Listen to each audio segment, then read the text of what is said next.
Hello and welcome back to Rage Gaming. My name is Holo and today we're back for another pre-Arceus video. I'm talking of course about the upcoming Pokemon game, which is doing something I'd hope would happen for years now.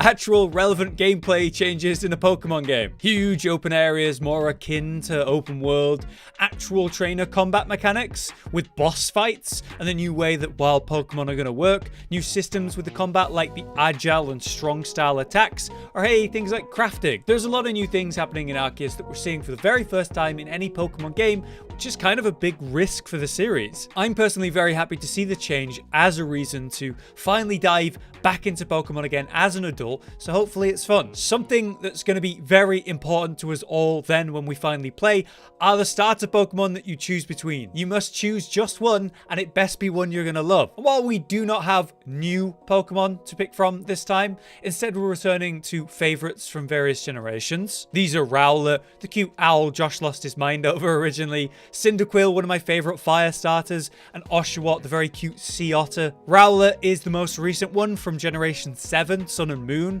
Oshawott is from Generation 5, Black and White. And interestingly, the choice of Cyndaquil, which is all the way back from Generation 2, Gold and Silver, which is the last time I properly played a Pokemon game. Each of these start as cute, high in potential Pokemon as they should, but evolve into their awesome final forms, which naturally take them from little companions to huge powerhouses. And this is where they're going to be different in Arceus, because even though yes, these are returning Pokemon, they're going to get entirely new final evolutions in this game called the Hisuian forms. Now, normally before the release of each Pokemon game, we'd have that final evolution of the current starters revealed, so you know what to expect going in, and this will help you pick your starting Pokemon. But unfortunately, they're doing things a little different in Arceus in another way, where they're keeping these final evolutions of the starters secret. In this video, just released on the official Pokemon YouTube channel, we do get a tiny glimpse of them, as the video is called literally Hisuian Final Starter Evolutions.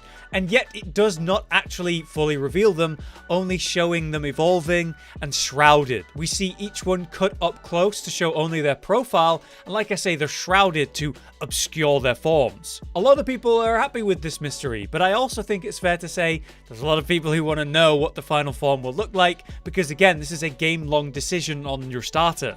Fortunately, there is a way we can see these. If you somehow aren't aware, there's been a lot of pre-release leaks going on for Arceus. Some people seem to have got the game early, which has been known to happen with many releases in the past. What's particularly crazy about that is some people actually streamed the game. So obviously they've been banned on websites like Twitch where people have done that. But many YouTubers in the Pokemon scene have been discussing what's been revealed through those early access things and details revealed on Twitter and Reddit, which is of course exactly where pictures and videos of the new final forms have appeared. Now, because the source of all of the early access information is questionable, I'm not going to be sharing any video clips of anything leaked. We're just going to look at some images of the new starter final evolutions so we can make our own choice more informed going in. If you'd like to learn more though, details and images in this video are coming from Centro Leaks, a Twitter account currently dedicated to the Arceus leaks. Alright, let's take a look then. Starting with Samurott, this is the Hisuian Samurott form, a water and dark type Pokemon.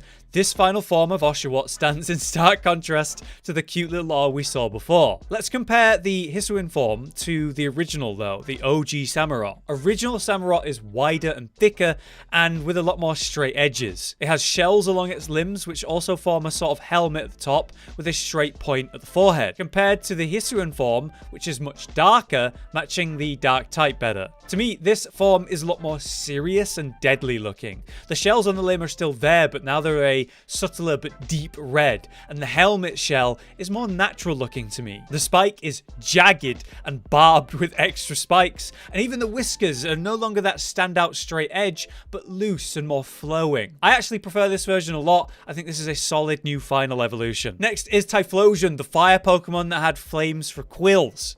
The Hisuian form is lean and slender, and is now a fire and ghost type. When we compare this new form to the original, Wow, it is a lot thinner, isn't it? Much less brutish as well, with new details to consider. The blue pattern and purple spots that indicate where the fire will release from have changed. It's not just down the back at the top of the neck, now it comes around the front of the neck like a necklace of fire. Centro Leaks shared a clip of this fire in action, which apparently appears during battle, so I'll share a still image from that. As you can see, the fire on the back is higher up, more like a mantle of fire, tendriling out like living tentacles of fire. It's also got a pinkish or purplish hue compared to the classic orange and red, and I think that really works for the ghost type part of this new form. And while the Pokemon isn't exactly raw power focused in its design anymore, I can imagine its new fire effects look great and are very deadly all the same. Lastly then, it's the cute Rowlet. It's now in its final form, the Hisuian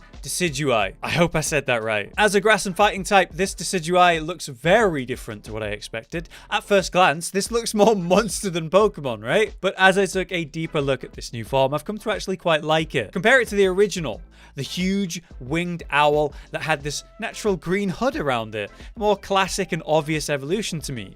While this new form has this flat hat and much smaller wings. It's less agile looking, but thicker and flatter. And that's when I looked back at the sort of feather hat. It's literally, right, a straw hat made from its own feathers. And my brain instantly saw that and went, Ronin Samurai. I could easily imagine it with a katana in its sheath at one of its hips. Imagine if it had like a long, sharp feather there that it used like a sword. That would be cool. So I've come to really like this design because of that, but I do wonder, how is this actually going to attack? Are those wings secretly bigger than first expected? You know, it's a fighter type, how's it going to fight? But there you have it. A quick look at each of the new Hisuian final forms of the Arceus starters. I do hope this helped you decide, or at least make a better informed choice for your starting Pokemon. While I appreciate the mystery they've gone for, I think it's very important to know what to expect so you don't regret your choice during a playthrough. So I'd rather see them like normal. Once again, thank you to Centro Leaks as the source of the information today. And as a reminder, do be careful if you choose to go look at that Twitter or any other early information, because it's very spoiler heavy and you might see something you don't want to see, so do be careful. And that also covers it for our pre-Arceus coverage. At the time of this video's release, the game should be out in full force tomorrow. So some things I'm looking forward to learning about more in detail are the new combat mechanics, like, you know, those strong and agile styles. How do those actually work? What are the stats? What are the benefits? What are the negatives of using those? And how do you unlock them? I especially want to see wild gameplay as well, with how the Pokemon are actually going to attack the trainer directly, compared to, you know, how in Sword and Shield they just sort of run at you until you fought. So that makes traveling the world much more dangerous. With that, we also have the new boss fights with the Frenzied Nobles, which has been teased in various trailers, but mostly we've seen the Cleavor fight. It appears that we'll be throwing calming bombs to deal damage, while combat rolling like a Souls game around its various attacks to avoid taking damage ourselves. But at different intervals, you'll also weaken the boss to have a mini Pokemon fight to continue the battle. So conceptually, I think this is really cool, but from watching the gameplay, I hope there's more combat options for us, instead of just throwing bombs and rolling over and over, basically. But we'll see. It's still a good step in a new direction that I'm looking forward to trying. We'll be back on the channel post-release with new videos for new information, guides, and more, so do look forward to that. For now, I've been Hollow, you've been you. Thanks for watching. Josh, Cotton, and Hollow with the videos, dropping the humor like a hammer on your tippy toes, bringing entertainment on a daily arrangement to take our insanity and turn it into entertainment. Yes, I said entertainment twice, to reiterate that it is nice to look into your faces on a mostly daily basis when you let us in your homes to make the whole world a stage. Goodbye.